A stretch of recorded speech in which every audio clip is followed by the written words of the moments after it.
राधे कृष्णा दोस्तों। तो हम स्टार्ट कर रहे हैं एकादशी व्रत की कथा, पुत्रदा एकादशी। श्रावण शुक्ल पक्ष की एकादशी को पुत्रदा एकादशी कहा जाता है। पौराणिक मान्यता के अनुसार इस दिन का व्रत केवल धार्मिक दृष्टि से ही नहीं बल्कि पारिवारिक सुख और संतान प्राप्ति के लिए भी अत्यंत फलदायी माना गया है।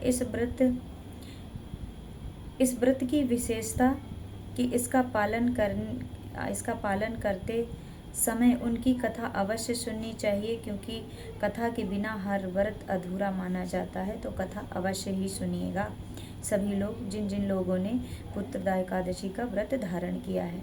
ठीक है। प्राचीन समय में एक भाद्रमती नामक एक समुद्र और सुंदर नगरी थी। वहाँ धर्मप्रिय राजा राज्य करता था। उनकी रानी का नाम शव्या था और दोनों ही एक दूसरे से बहुत प्रेम करते थे और जीवन में किसी भी प्रकार की भौतिक कमी नहीं थी, यानी कि धन धान्य की कमी उनके जीवन में बिल्कुल भी नहीं थी। कमी थी तो बस सिर्फ एक पुत्र की।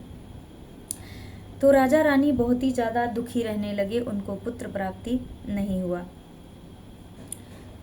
पुत्र प्राप्ति ना होने के कारण अत्यंत दुखी रहने लगे। वो सब कुछ उनके पास था, किंतु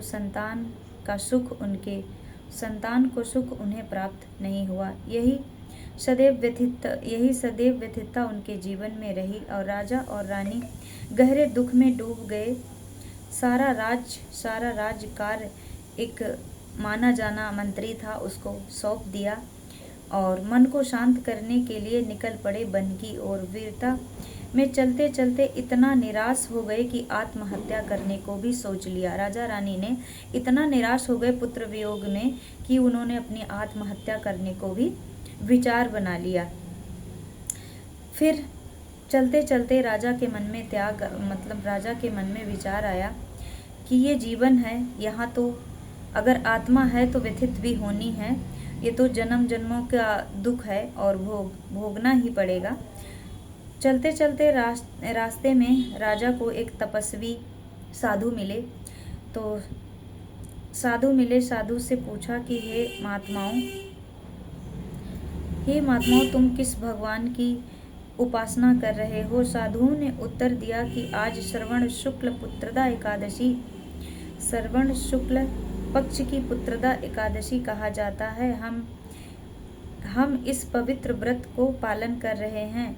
निसंतान दंपति को संतान प्राप्त होती है और समस्त मनोकामनाएं पूर्ण होती हैं। साधुओं ने राजा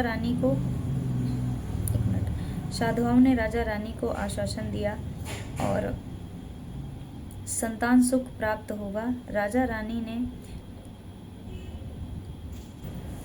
साधुओं ने राजा रानी को पुत्रदा एकादशी का महात्म समझाया विस्तार पूर्वक।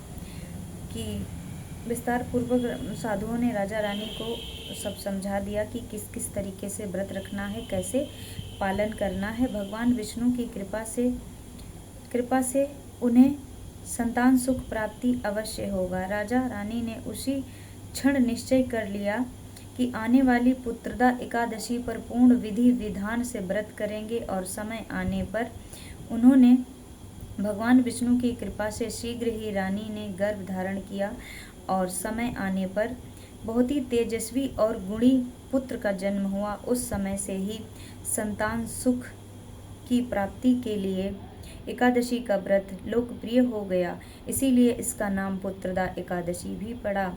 मान्यता है कि इस व्रत को करने से केवल पुत्र प्राप्ति ही नहीं होती, बल्कि जीवन के पारिवारिक सुख समृद्धि भी बनी रहती है, मिलती है। आज भी करोड़ों श्रद्धालु दिन में उपवास रखते हैं, आराधना करते हैं, भगवान विष्णु से प्रार्थना करते हैं। सभी दाम्पत्य की मेरे मन से इस दिन की सभी श्रद्धालु प्रार्थना करते हैं, बहुत विश्वास करते हैं कि हमारी भी गोद भरे। और हम भी यही प्रार्थना करते हैं भगवान विष्णु से कि सभी श्रद्धालुओं को जरूर फल इच्छा मिले, जो इच्छा है उनकी वो फल जरूर मिले और सभी की गोद अवश्य भरी रहे। हम भी यही प्रार्थना करते हैं, आप सभी को अच्छा फल प्राप्त हो। हरि ओम ओम नमो नारायणाय। और आप सभी को एकादशी की बहुत बहुत शुभकामनाएं। आशा करते हैं आपको ये पुत्रदा एकादशी की कथा अवश्य पसंद आई होगी, समझ में आई होगी। तो ज़रूर से कमेंट में राधे राधे लिखिए और चैनल को सब्सक्राइब जरूर कर लीजिए। आप सभी को राधे कृष्णा।